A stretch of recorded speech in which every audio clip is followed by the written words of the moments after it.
All right, let's get right into it. We're about to explore one of the most genuinely terrifying cases from the files of paranormal investigators Ed and Lorraine Warren. And trust me, this is a story that starts with something as simple as loneliness, but it ends with a full-blown battle for a family's soul.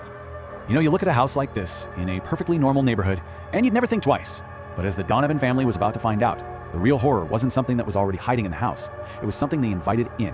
So meet the Donovans, Ted, Ellen, and their kids. They were just settling into a new life, a new home.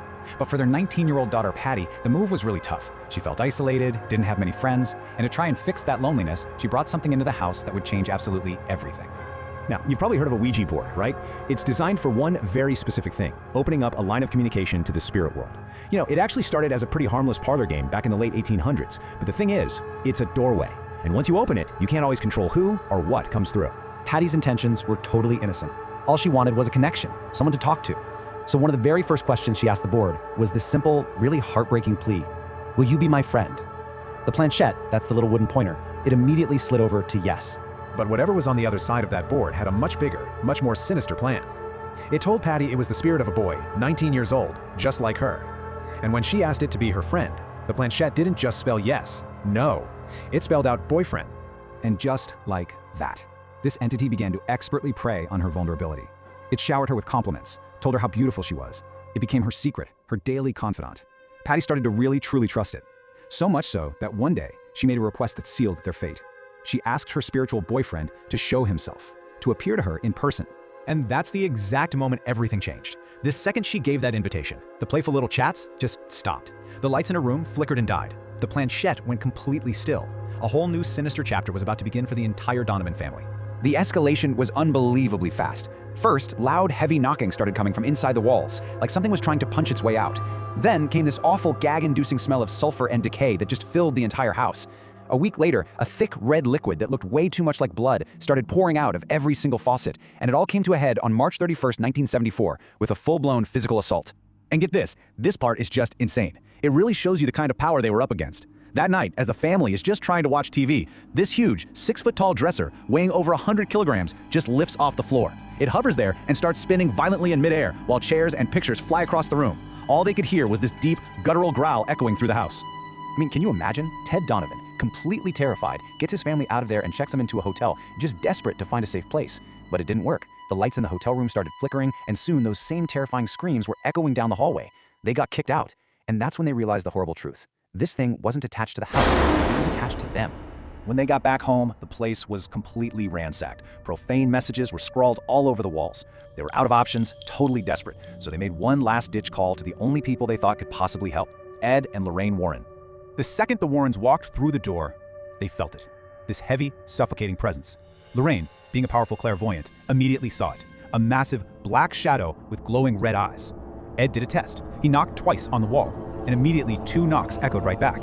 When they tried to pray, the entity flew into a rage. Banging got louder, things started flying, then it got physical. It attacked Mrs. Donovan in her sleep, choking her and leaving deep, raw scratches on her chest. Okay, so here's the critical part. The Warrens knew right away this wasn't some typical ghost. This was a demonic infestation, and the difference, as you can see here, is everything. A ghost is usually the spirit of a person, and it's often tied to a place. But a demonic entity, that's non-human. It's pure evil, and it intentionally latches onto a person to feed on their fear. You can't just cleanse the house. It has to be forcibly expelled. So Lorraine turned to the family and laid out the chilling truth she'd pieced together. This spirit didn't come on its own, she said. One of you invited it. And at that moment, a sobbing Patty finally broke down and confessed everything about the Ouija board and her spiritual boyfriend. So now, finally, it all made sense. Patty's innocent invitation had been the gateway. It let this parasitic, evil thing right into their lives. With the family in very real danger, Ed Warren knew there was only one path forward: a formal rite of exorcism. After getting the official green light from the church, a priest arrived to perform the rite. And the instant the first prayers were spoken, the instant that holy water was sprinkled, the entire house erupted into a war zone. The temperature dropped to freezing. The walls shook so hard that windows shattered, and this chorus of inhuman growls seemed to come from everywhere at once. And then, it happened. For the very first time, the entity fully showed itself.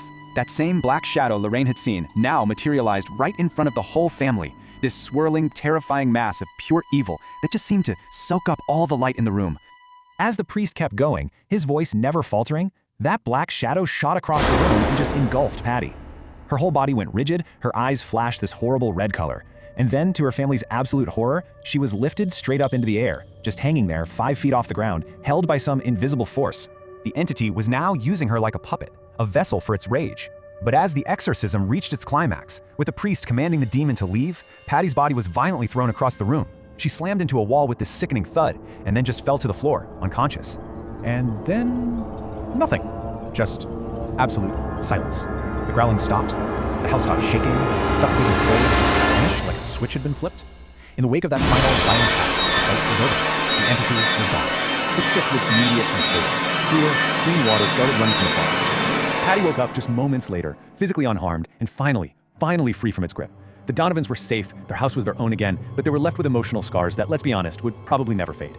The Donovan case is just such a chilling reminder that some doors are really meant to stay closed. Their entire nightmare was the direct result of an invitation, no matter how innocent it seemed. And it really leaves you with one final, terrifying warning. Be careful what you go looking for in the dark, because you might just find it's been looking for you too.